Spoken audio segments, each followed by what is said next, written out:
Дезинформациите и лажните вести, особено оние кои целат кон намалување на довербата во демократските институции и придобивки, кон нарушување на соживотот и општествената кохезија, премногу често пробиваат во јавноста пошироко и посилно од фактите.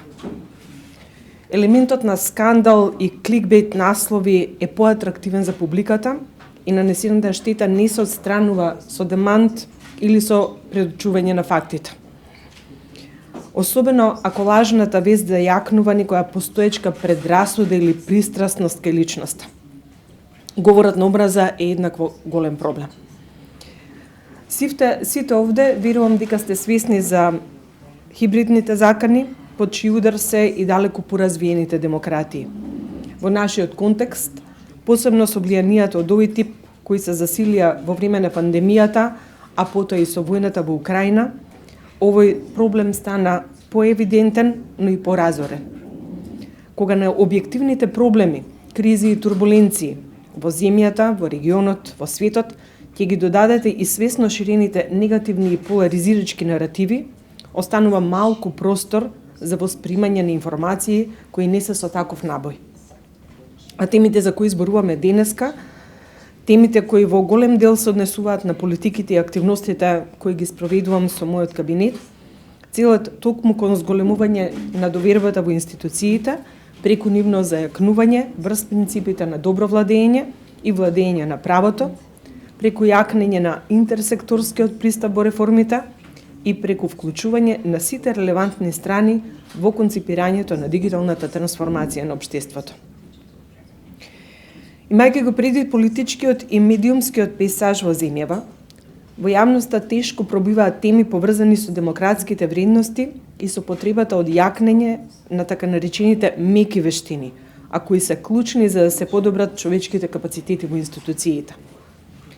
Свесна сум дека напорите кои ги презимаме преку специфични политики и мерки за вградување во системот на принципите како етика, одговорност, отчетност, понекогаш се чинат наивни, особено кога ги ставаме во контекст на конкретни случаи кога затаила испораката на правдата.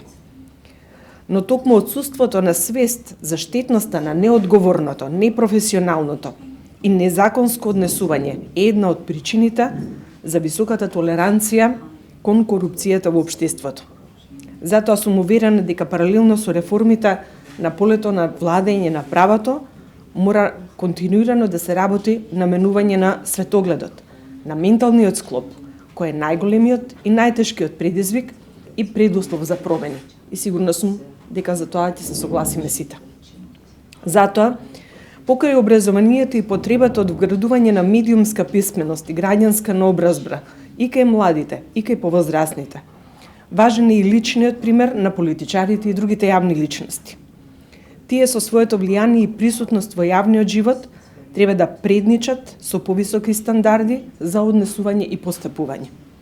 И секако, исклучително важна е улогата на медиумите, кои покрај тоа што и самите поминуваат низ трансформации, предизвикани од новите технологии, би требало да останат оној филтер помеѓу безбројните вести и информации од секаков тип и она што е релевантно и корисно за граѓаните, и кое е проверено и облекувано според професионалните стандарди на новинарството. Сметам дека прашањето на довербата во институциите и довербата во медиумите се многу тесно поврзани. И дека во подигнувањето на севкупните стандарди во општеството, не само во поглед на борбата со дезинформациите, ние мора да бидеме заедно. Некои битки се заеднички за целото општество. Затоа секогаш нагласувам дека мора да имаме широк општествен консензус за теми кои не засегаат сите и кои го допираат секој граѓанин. Јас сум прилично долго во политиката, уште од 1991 година.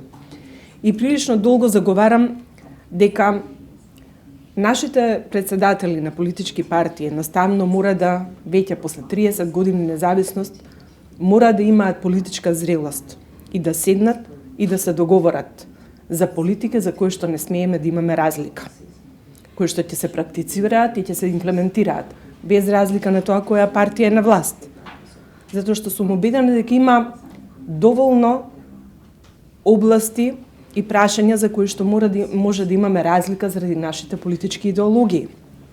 Меѓутоа има суштински работи заради кои што мораме да имаме консензус заради доброто на сите граѓани, заради доброто на нашето општество, заради доброто на нашата држава. Сметам дека нивото на зрелост може да се подобри. Имаме добра стратешка насоченост на реформите, пристапувањето кон неа е носечка сила за да ги спроведеме и секој што останува слеп на овој факт. Сметам дека не може да се нарече патриот и дека и мисли добра на државата. Сме минале многу како држава, тоа е факт, како граѓани. И сметам дека единствениот пат мора да биде ниво и повеќе нивоа погоре од сегашната ситуација. Реално е да има сили во општеството кои би сакале да остане ситуацијата статус кво. Ситуација затоа што одговара на нивните лични интереси. Меѓутоа, сигурно тоа не се интереси кои што се за доброто на сите. Но реална е можноста да се издигнеме на тоа и да ги забрзаме подобрувањата во секојдневието. Дигитализацијата носи и ќе носи подобри услови за граѓаните. И доволно е да гледаме Словенија како пример со оглед на големината на државата и предусловите. Имаме поддршката и европското партнерство, не треба да се гледа како камшик кој не тера со сила напред, кој едноставно како водич кон посредена и поефикасна држава во поглед на испораката на услугите на своите граѓани. Во финална фаза се неколку закони со чија имплементација ќе се зајакнат и механизмите за борбата со корупцијата, а со дел се модернизираат закони поврзани со дигитализација на процесите. Без оглед на сите проблеми кои на македонските граѓани им се натрупаа послед деценија на заробена држава, блокирани евроинтеграции, медиумски најдолу на скалата за слобода, со граѓански сектор кој беше гонет на секакви начини, сепак се движиме напред, има значителен прогрес и со прифаќањето на уставните измени со кои ќе влезат дополнителни етнички заедници во низата на нашата мултикултурна земја, мора да ги отстрануваме пречките на тој пат. Никогаш не ни недостигале пречки, за жал. Но кога станува збор за стратешките интереси, не смееме да заглавиме во нови неизвестности и застои. Или, како што би рекол Ајнштеин, животот е како точак, за да ја одржиш рамнотежата, мора да продолжиш да се движиш.